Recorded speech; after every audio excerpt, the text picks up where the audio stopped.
Bro, if you was in school anywhere during or after 2015, you get what I mean when I say the bathrooms have gone way too far. Like, if you weren't with the bathroom gang, you were better off going outside the school premises and taking a piss in the woods or something. Especially if you vaped. Cause man, these savages could smell it on you. And they broke asses had no sense of boundaries either. So as soon as they sensed they could get a quick hit off of you, it was on sight.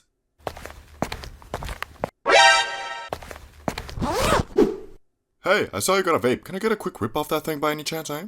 These dudes lived in the bathroom rent-free, and you're telling me they didn't even have money for their own vape? I guess so, cause every time you went in there with a new one, all of them suddenly turned into your best friend. Hey, yo, C, remember me? Can you give me a quick rip, please? Yo, dude, what's up? How's it going? Yeah, I'm doing cool. Hey, can you give me a couple puffs off that thing by any chance, please? And these quick rip beggars were only the beginning. I haven't even talked about how the bathroom turned into the damn black market as soon as vapes came along. I mean, you had dudes literally pulling Juul pods and flavored liquids out their jacket like they were some Hollywood generic drug dealers. But every now and again, you could find a dude selling grass as well.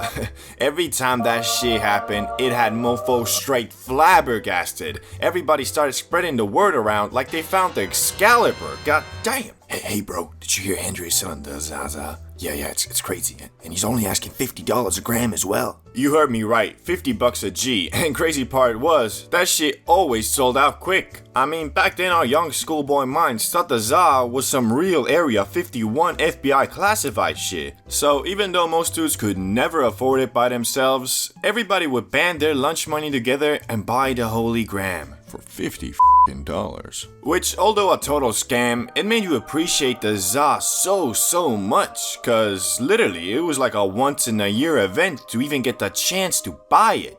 Problem was though, the grass you got at the bathroom was usually always a scam, cause the dude selling it was the same as everybody else and probably got it by yoinking it from their older brother or something, which he would then proceed to smoke 80% of the stuff himself and mix the remaining with oregano and sell it in the bathroom as premium Zaza. And we all believed it. Thing was, man's got away with it too, cause most dudes ain't know shit about grass, plus, you know, with the tolerance being 0 as well, kids probably got high just by looking at that Za. Or oregano. But anyway, selling $50 oregano was just one of the monstrosities committed in the school bathroom. We ain't even talk about the sick game that was popularized by the most degenerate high schoolers to ever walk the earth. And that game was throwing wet toilet paper balls at the walls and sometimes each other. Did you guys have this at your school or just me? Like, I get silly bands and slinging those, but bro, goddamn wet toilet paper balls?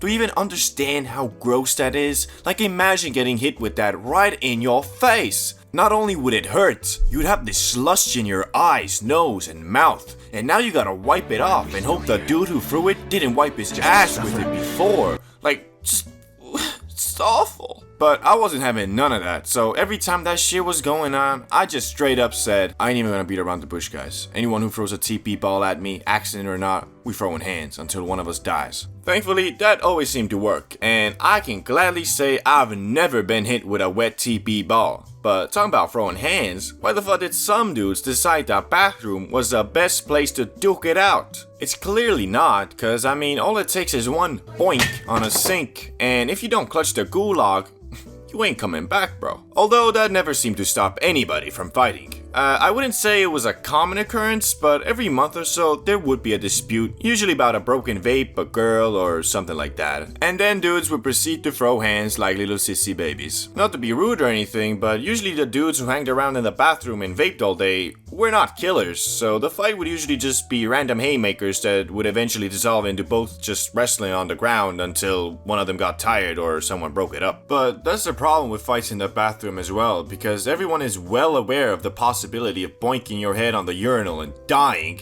Every fight was always so cautious and mostly just wrestling on the ground. Not that I promote violence or anything, it's just often after a dispute in the bathroom, neither of the participants felt like they lost, so they would still trash talk each other and never really settle their differences. Compared to if one of them got knocked the fuck out, someone would have been humbled and a clear winner would have been declared, and therefore the beef would have been settled. But there was one redeeming quality I felt the school bathroom had that is getting quite rare in today's society, and that was the fact that everybody was welcomed. Like for real, the dudes who vaped and occupied the bathroom were always chill, and you could be a jock, a nerd, a dancer, a teacher, a Rastafari, a PewDiePie fan, a LeBron D rider, they wouldn't care. You could join the circle as long as you promised to get addicted to nicotine with them. Okay, now that I think about it, they just sound like just a bunch of dickheads who didn't want to feel inferior because they were addicted and you weren't, so they were like, yeah, take a quick rip. It tastes great.